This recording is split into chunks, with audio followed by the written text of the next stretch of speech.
क्या आपने कभी दांत पीसना या ब्रक्सिज्म ऐसी बीमारी के बारे में सुना है? Hello friends and welcome back to my channel Dental Hood. जी हाँ, आज हम दांतों की एक दूसरी बीमारी के बारे में जानेंगे जिसे आमतौर पर ब्रक्सिज्म कहा जाता है। इस बीमारी में व्यक्ति को दांत पीसने की या जबड़े जकड़ने की आदत होती है, वो भी आमतौर पर रात में नींद में। ये ऐसी आदत है जो अनजाने में होती है और अक्सर रात में नींद में ही होती है। तो क्या कारण हो सकता है इस तरह से दांतों को चबाने का या पीसने का? इस बदलते दौर में, लाइफस्टाइल में और इस पैंडेमिक में लोगों का स्ट्रेस बहुत बढ़ गया है। तो इस ब्रक्सिज्म या दांत पीसने की बीमारी का सबसे बड़ा कारण स्ट्रेस या एंग्जाइटी होता है। स्ट्रेस या एंग्जाइटी में व्यक्ति अपने दांतों को जोर से जकड़ता है, जबड़ों को जकड़ता है, और इसी वजह से रात में ये जकड़े हुए दांत या जबड़े चबाने लगते हैं, एक दूसरे से टकराने लगते हैं। और भी दूसरे कारण हो सकते हैं इस आदत की, जो जैसे कि टेढ़े मेढ़े दांत, या फिर अगर आपके कुछ दांत मिसिंग हैं तो ऊपर के और नीचे के दांत ठीक से टकराते नहीं हैं या बंद नहीं होते एक के ऊपर एक। तो इस वजह से दांत टकराने लगते हैं और ये चबाने की आदत शुरू हो जाती है।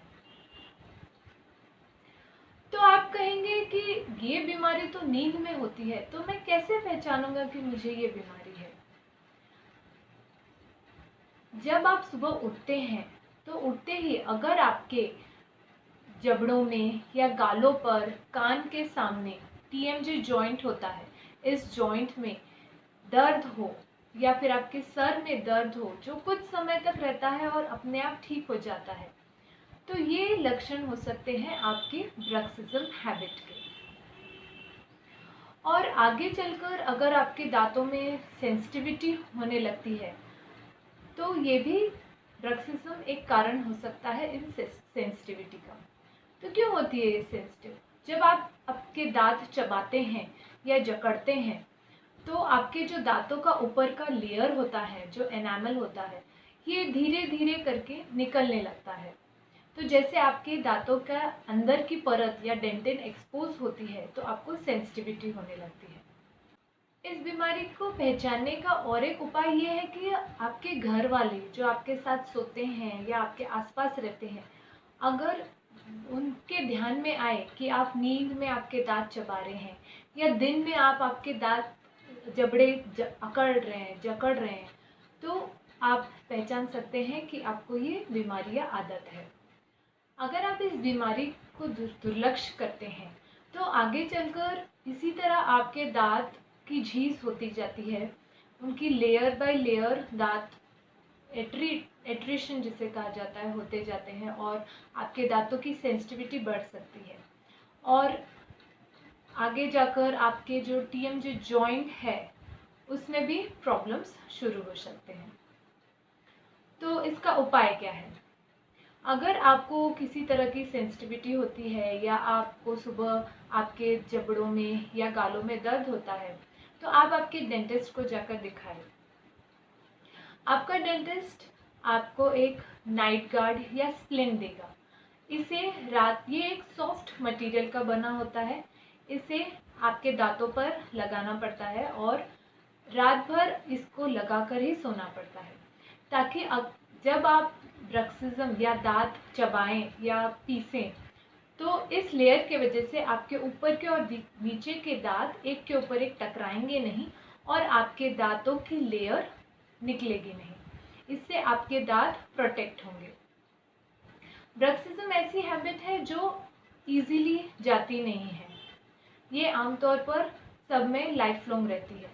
बस इससे आपको आपके दांतों को और आपके मसूड़ों या आपके टीएमजे जॉइंट को सुरक्षित रखने के लिए आपको ये नाइट गार्ड या स्प्लिंट इस्तेमाल करना पड़ता है। अगर आप बहुत ज़्यादा स्ट्रेस ले रहे हैं तो आपको स्ट्रेस काउंसलिंग की ज़रूरत पड़ सकती है।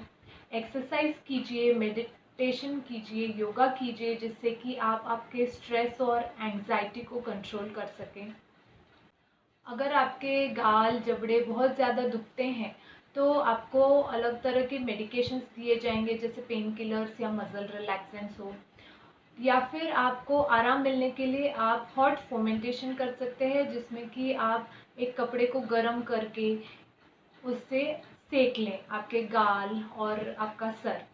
अगर आपको ये बीमारी काफ़ी सालों से है और आपके दांत काफ़ी झिस गए हैं, एट्रीट हो गए हैं, या फिर बहुत ज़्यादा सेंसिटिविटी हो चुकी है, या फिर आपके दांतों की साइज़ छोटी हो चुकी है, तो आपको रूट कैनाल ट्रीटमेंट की ज़रूरत पड़ सकती है और इसके बाद कैप लगाने की ज़रूरत पड़ सकती है, ताकि आपके दांतों की नॉर्मल हाइट आपको वापस मिल सके, आपकी सेंसिटिविटी दूर हो सके। और अगर आपकी जो फेशियल इस्थेटिक्स है, जो आपका अपीयरेंस है, अगर वो चेंज हो गया है दांतों की हाइट कम होने की वजह से, तो नए क्राउन्स या कैप्स की वजह से वो वापस लाया जा सकता है, जिसे कि फुल माउथ रिहैबिलिटेशन कहा जाता है। तो इस तरह अपने स्ट्रेस लेवल्स को कंट्रोल में रखें, पैंडेमिक से सुरक्षित रहें और अपना ध्यान रखें। Thank you.